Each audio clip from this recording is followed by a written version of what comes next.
eu sou a Ana, eu sou consultora para o ASC, mas eu gostaria de dizer para vocês que hoje a gente tem presente aqui também o Laurent Viguier, que é o representante desse selo aqui no Brasil. A matriz dessa empresa é na Holanda. Então, a gente vai conversar um pouco. Tá, vamos conversando. A gente vai falar um pouco aqui o que é o selo, ao que ele se propõe, as dificuldades que a gente encontra aqui no Brasil para implementar e um pouco do cenário que a gente espera para continuar prospectando esse selo. Então, vamos lá. Este é... bom. Esse é um selo que se propõe a ser de produção responsável, que ele tem métricas ambientais e sociais para que as fazendas atinjam, e ele também tem uma parte de cadeia de custódia que fecha a rastreabilidade para poder certificar a indústria. Tá? Hoje em dia, o pescado consumido, mais de 50% já é proveniente de aquicultura.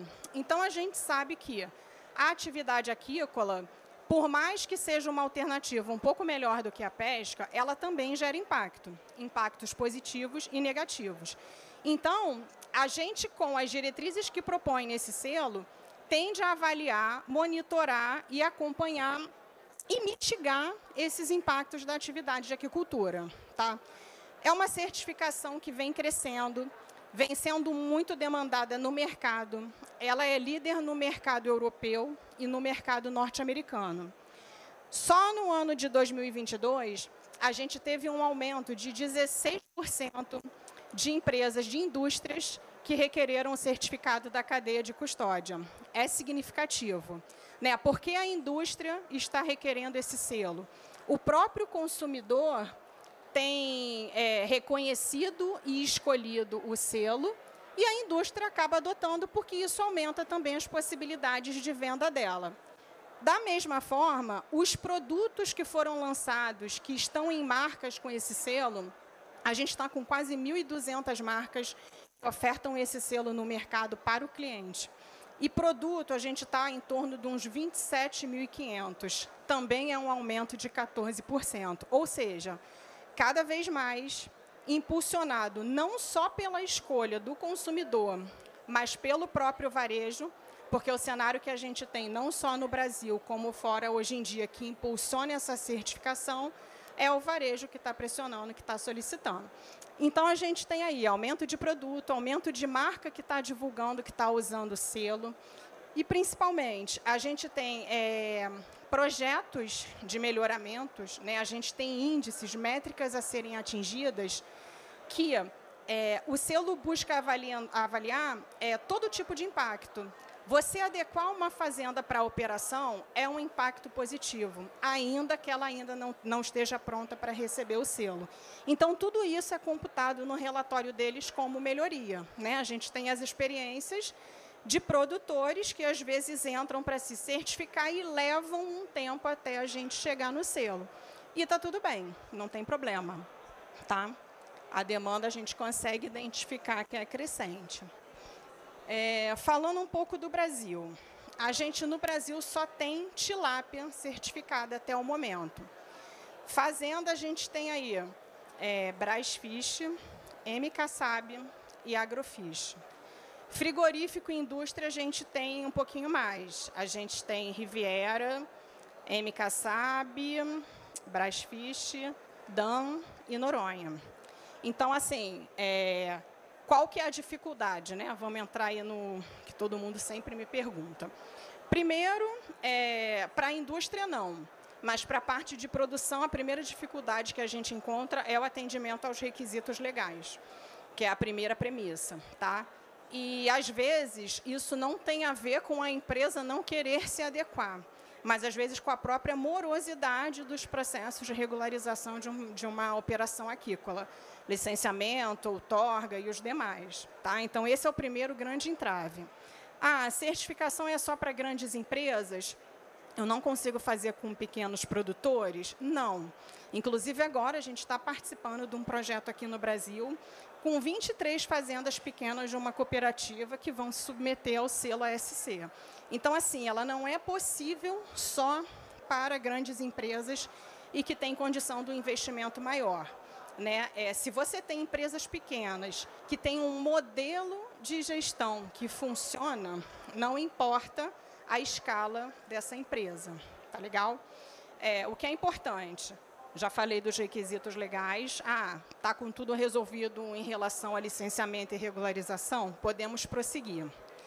A organização dentro da empresa é um outro fator preponderante. Tá? Implementação de processos, treinamentos, comunicação dentro da empresa, né? Porque às vezes a gente tem uma alta direção que tem um planejamento, às vezes até tem uma política de sustentabilidade ou de implementação e atendimento a qualquer coisa, só que a gente vê que ela não funciona lá na ponta, com um funcionário ou até aquele peixe chegar no frigorífico. Essa é uma dificuldade que a gente encontra.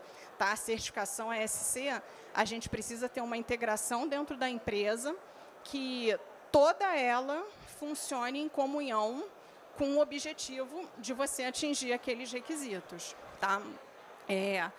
Treinamentos de saúde e segurança do trabalho é um outro entrave que a gente encontra aqui, tá? Porque a maioria das empresas até contrata esses relatórios, mas a aquicultura é uma atividade muito peculiar. Então, é uma coisa que a empresa tem que olhar para poder adequar e continuar a se desenvolver. Então, resolvendo esses problemas de gestão de procedimentos e comunicação interna, e para a parte social, a política, primeiro, está todo mundo certinho contratado, que não é uma realidade em tudo que é empresa que a gente acha, infelizmente. Resolvendo esses problemas legais, trabalhistas, a outra parte social que é um entrave é a política de comunicação de resolução de conflito, tanto interna na empresa, quanto externa com a comunidade. Todas essas empresas que se propõem a um selo de produção responsável, elas precisam ser transparentes totalmente, tá? Tanto com o que elas fazem, quanto com que as pessoas queiram falar, com qualquer crítica que elas queiram receber. Então, basicamente, os entraves que a gente encontra aqui são esses. Tá? A palestra não era para a gente falar aqui sobre os requisitos em si, né? Qual que é a dificuldade de implementação. Se vocês tiverem dúvidas, depois podem me mandar. Existem outras coisas em relação a requisitos ambientais, que aí tem a ver com os processos. É programa de monitoramento, que às vezes a empresa ainda não implementou. É a parte de relatório ambiental, no caso do camarão.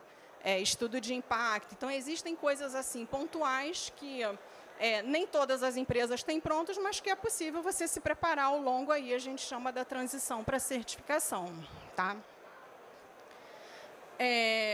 Quais são as perspectivas da SC aqui para o Brasil?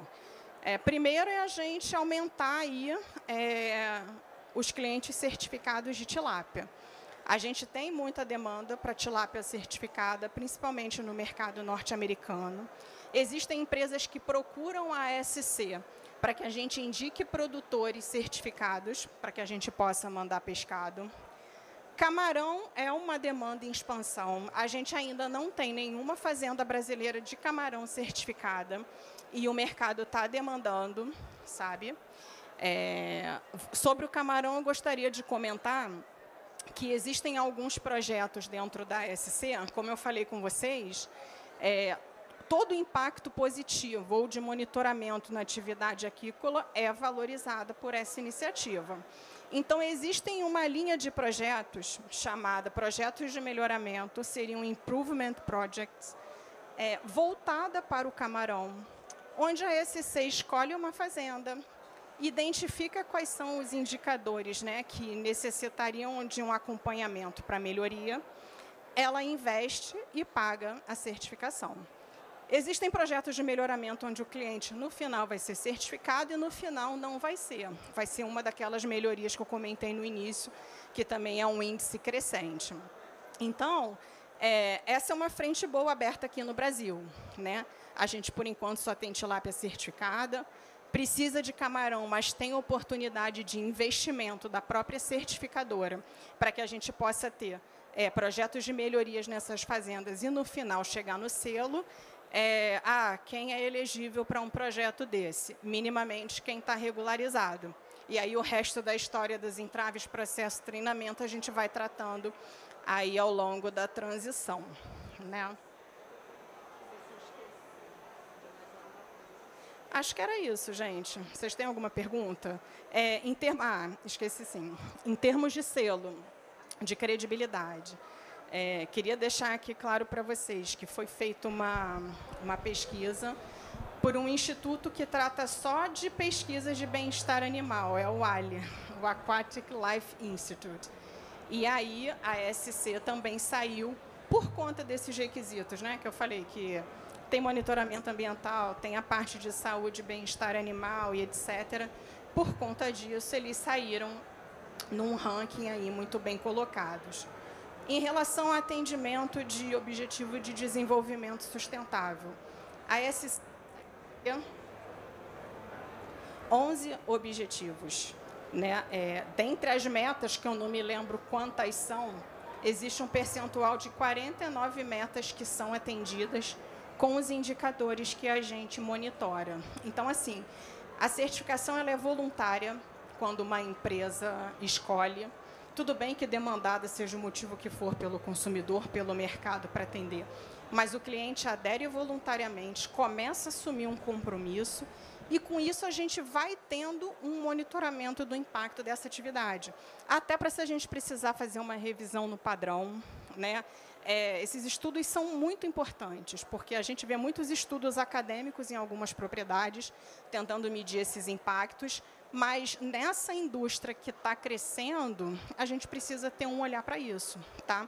E feita uma pesquisa com 12 mil consumidores em 12 países na Europa, 2/3 acredita que o selo é uma ferramenta importante, que sim, a gente tem condição de monitorar essa indústria em crescimento e trabalhar um pouco para mitigar o impacto que essa atividade pode gerar. Tá legal? Eu só esqueci de colocar aqui os nossos contatos, mas a gente está com um stand aqui. Se vocês quiserem, a gente vai compartilhar. E a gente está aberto aqui para as perguntas de vocês. Alguém quer aproveitar, fazer uma pergunta para a Ana? A gente vai levar o microfone para vocês.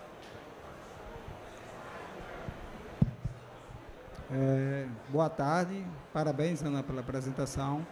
Meu nome é Anísio. O meu questionamento é sobre o seguinte: quando você fala de estudo de impacto ambiental, vamos dar um exemplo da atividade de camarão, né? O órgão ambiental estadual, no caso do Rio Grande do Norte, pede um estudo de impacto até 50 hectares. E, vamos dizer, para empresas menores de que 50 hectares, esse estudo não é requerido. No caso, o requerimento de vocês é igual ao do órgão ambiental? Está alinhado com essa legislação ambiental estadual? Então, para o caso específico do camarão, muitas vezes ele está alinhado. Se você pegar os requisitos do cultivo de camarão que são avaliados, o estudo de impacto ambiental tem a ver com a biodiversidade.